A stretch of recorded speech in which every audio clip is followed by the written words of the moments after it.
Welcome to the Near Memo, a weekly conversation about search, social, and commerce. What happened, why it matters, and the implications for local. And in the spirit of small business, there is another interesting, these are all sort of small business themed discussions today. There was another interesting themed Breeden piece of research that was asking small businesses about their preferred interaction with sales reps, or lack thereof, as the case may be. And they survey businesses that are, 1 to 20 headcount, all the way up to 500, I think. That's right. Yeah. So they've got a pretty broad sample, and they found different responses in each of those different segments. So David, the most numerous being the very smallest businesses. So David, why don't you take us through that? Yeah. So they were asking how do you prefer to work with a salesperson? Which of these best describes how you prefer to work with a salesperson? Conducting research completely on their own, doing most research on their own, but then open to a salesperson answering questions. Having a salesperson, essentially leading the research, and then relying exclusively on a salesperson. So those are the four options. And I think the biggest takeaway for me was that they do not regardless of the size of small business, from 1 to 500, no one likes a sales-led model.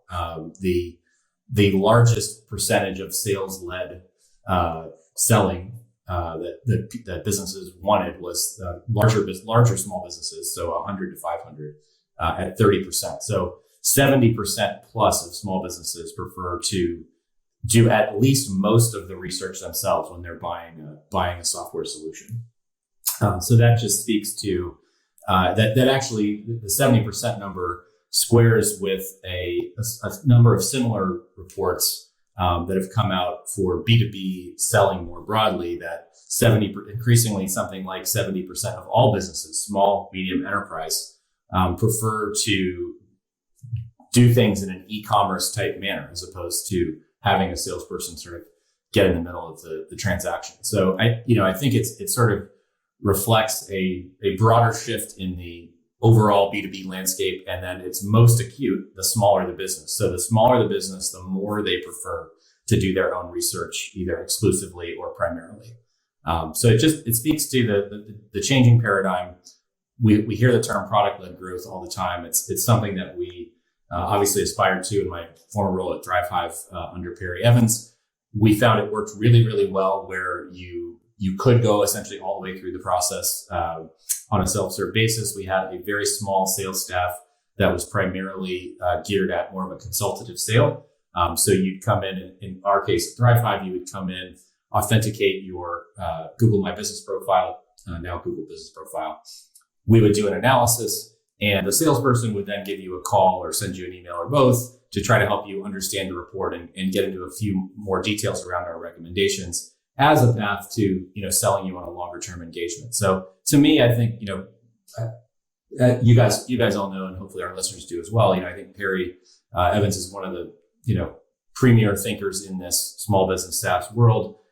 It was a model that worked very, very well for us. And I think that this research from Breeden would indicate other SaaS companies should probably consider a similar track.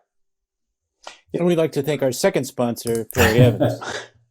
And I would point out that this ties back to, this is the problem that HomeAdvisor and Yelp and everybody in local has had, which is this expensive acquisition through salespeople on the phone, dialing and redialing and, literally harassing small businesses to get their attention. And then let me just interject. Let me interject an anecdote which is illustrative of that point. So, hopefully this doesn't get anybody into trouble. I don't think so. Back in the days when there was a lot of discussion of salespeople at Yelp offering to change or manipulate reviews for the benefit of advertisers, right? And that was a widespread perception. There was nothing ever proven, but that was a belief that existed for a long time. So Yelp allowed me to come in at one point and listen.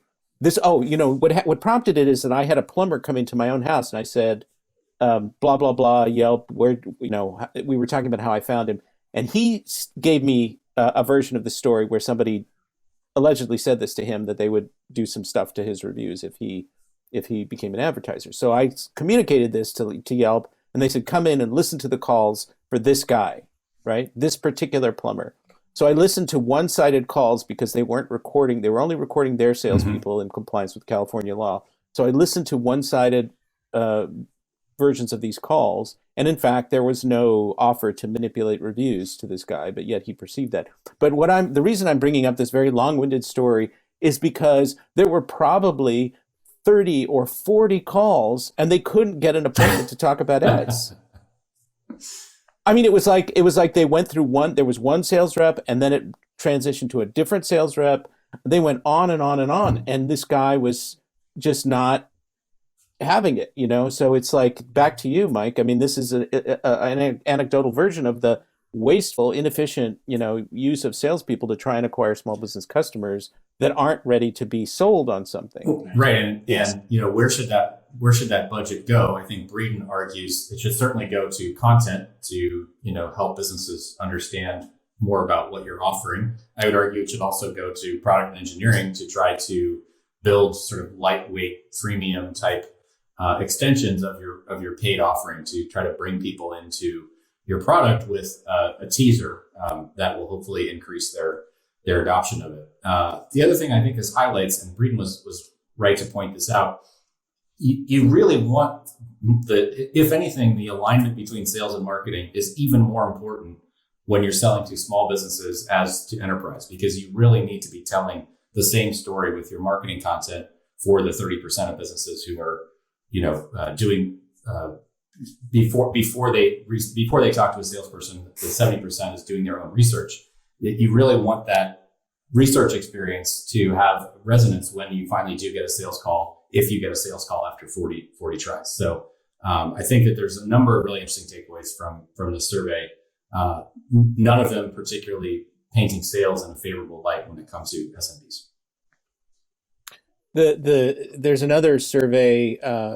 Well, it's not a survey, actually. It's a sort of a data-based study by Vendasta that I linked to from that item, the Breeden item, that talks about this sort of freemium product-led growth performance. And then it has some, I won't summarize it here, but it has some very interesting findings, which basically validate a lot of the things that you're saying. And there's some nuances in terms of number of products adopted and churn and so on and so forth. So it's worth checking that out as well if you're interested in this conversation.